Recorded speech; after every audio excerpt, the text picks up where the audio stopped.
সালামু আলাইকুম প্রিয় চাকরি প্রত্যাশী বন্ধুরা, সবাই কেমন আছেন? আশা করছি ভালো। বন্ধুরা, একটি সরকারি চাকরি সার্কুলার নিয়ে আপনাদের সামনে হাজির হয়ে গেলাম। দেখতে পাচ্ছেন বাংলাদেশ বিদ্যুৎ উন্নয়ন বোর্ড কর্মচারী পরিদপ্তর, ওয়াপদা ভবন, পঞ্চমতলা মতিঝিল বাই ঢাকা, bpdb.gov.bd। বাংলাদেশ বিদ্যুৎ উন্নয়ন বোর্ডে একটি নিয়োগ বিজ্ঞপ্তি প্রকাশিত হয়েছে গত 14 আগস্ট 2024 তারিখ। স্মারক নং দেওয়া রয়েছে এখানে। নিয়োগ বিজ্ঞপ্তি বাংলাদেশ বিদ্যুৎ উন্নয়ন বোর্ডের অধীনস্থ রাজস্ব খাতভুক্ত উপসহকারী প্রকৌশলী পদে নিম্নবর্ণিত শর্তে অস্থায়ী ভিত্তিতে নিয়োগের নিমিত্ত বাংলাদেশের প্রকৃত নাগরিকদের নিকট হতে অনলাইনে দরখাস্ত আহ্বান করা যাচ্ছে। বন্ধুরা, এখানে কিন্তু সমস্ত জেলা পর্যায়ের সমস্ত লোকজন এখানে আবেদন করতে পারবেন। কারোর জন্য কোনো রেস্ট্রিকশন নেই, অর্থাৎ বাংলাদেশের স্থায়ী নাগরিকদের মধ্যে থেকে সবাই এখানে আবেদন করতে পারবেন। এবং পদটি হচ্ছে উপসহকারী প্রকৌশলী, একটিমাত্র পদই এখানে। পদের সংখ্যা মোট 49টি। উপসহকারী প্রকৌশলী বাংলাদেশের যে বেতন স্কেল গ্রেডিং পদ্ধতি রয়েছে সেখানে 10ম গ্রেডভুক্ত একটি চাকরি, অর্থাৎ দ্বিতীয় শ্রেণীর একটি চাকরি। চমৎকার একটি চাকরি, আর্থিক সচ্ছলতার একটি সুযোগ এখানে রয়েছে। এবং এখানে মাত্র আবেদন করতে পারবে যে সমস্ত ভাইয়েরা ডিপ্লোমাধারী রয়েছে, যে সমস্ত ভাই বোন, তাদের জন্য এই সার্কুলারটি, অর্থাৎ ডিপ্লোমাধারীদের জন্য চমৎকার একটি সুযোগ।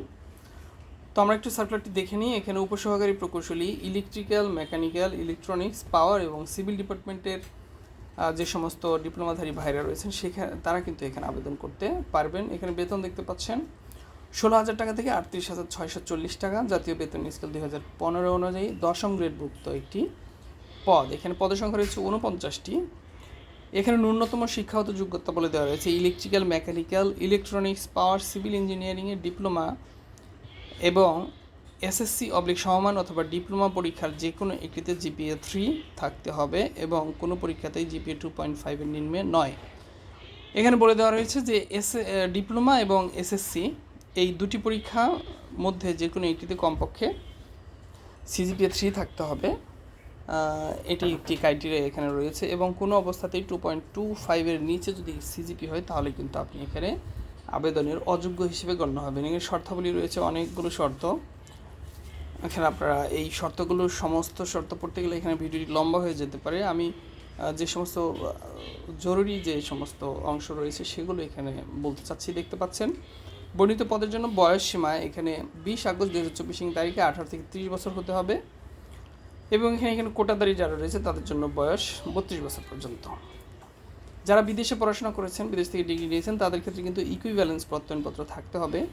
এবং যারা সরকারি প্রতিষ্ঠান, স্বায়ত্তশাসিত বা আধা স্বায়ত্তশাসিত প্রতিষ্ঠানে কর্মরত রয়েছেন তাদের ক্ষেত্রে কিন্তু যথাযথ কর্তৃপক্ষের মাধ্যমে নো অবজেকশন সার্টিফিকেট বা NOC দিয়ে কিন্তু আপনাদেরকে আবেদন করতে হবে।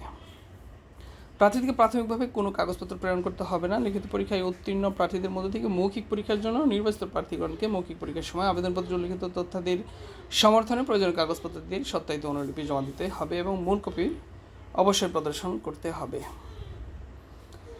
এরপর আমরা নিচে দেখতে পাচ্ছি অসম্পূর্ণ ভুল তথ্য সংবলিত আবেদনপত্র যে কোনো প্রকার যোগাযোগ ব্যতিরেকে বাতিল করা হবে।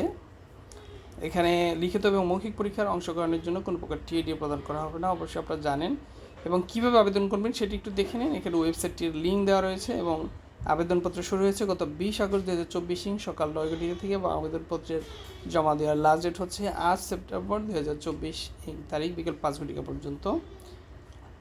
এখানে দেখতে পাচ্ছেন উক্ত সময়সীমার মধ্যে ইউজার আইডি প্রাপ্ত প্রার্থীগণ অনলাইনে আবেদনপত্র সাবমিটের সময় থেকে পরবর্তী 72 ঘন্টার মধ্যে SMS-এর মাধ্যমে ফি জমা দিতে হবে। এবং এখানে ছবি এবং সিগনেচারের যে সাইজ অনুযায়ী যে ছবি সিগনেচার লাগবে সেটিও এখানে বলে দেওয়া রয়েছে, এগুলো আপনারা একটু দেখে নেবেন। এবং এখানে পেমেন্টের বিষয় সর্বশেষ যেটি রয়েছে সেটি হচ্ছে এখানে একটিমাত্র পদ যেহেতু 500 টাকা পেমেন্ট সহ, এখানে টেলিটক সার্ভিস চার্জ বাবদ 58 টাকা সহ এখানে আপনার 558 টাকা। এবং যারা মূলত আবেদনটি কমার্শিয়ালি করে, যে সমস্ত কম্পিউটার দোকান রয়েছে, তারা কিন্তু অতিরিক্ত আরও 10 টাকা এখানে চার্জ করবে, কারণ 2টি মেসেজ পাঠাতে হবে। মেসেজে কিন্তু অতিরিক্ত 7 থেকে 8 টাকার মতো কেটে নেয়, অর্থাৎ আপনার টোটাল এখানে কেটে নেবে 568 টাকার মতো। এবং আপনার যে অনলাইনে আবেদন করার জন্য যে চার্জ নেয় সেটি এখানে ইনক্লুড হবে। কোনো কোনো জায়গাতে 50, 60, ক্ষেত্রভেদে 80, 100 টাকাও নিতে পারে। তো এই হচ্ছে খরচ যাবে। এবং কোন ফরম্যাটে এখানে মেসেজটি সেন্ড করবেন সেটিও এখানে বলে দেওয়া রয়েছে। এখানে BPDB লিখে স্পেস ইউজার আইডি পাঠিয়ে দিতে হবে 16342 নাম্বারে। এবং এইভাবে কিন্তু আপনি আপনার আবেদনপত্রটি সাবমিটের প্রক্রিয়াটি এখানে কমপ্লিট করতে পারবেন। তো এই ছিল মূলত সার্কুলারটির সারসংক্ষেপ। ভালো থাকবেন, সুস্থ থাকবেন। আসসালামু আলাইকুম।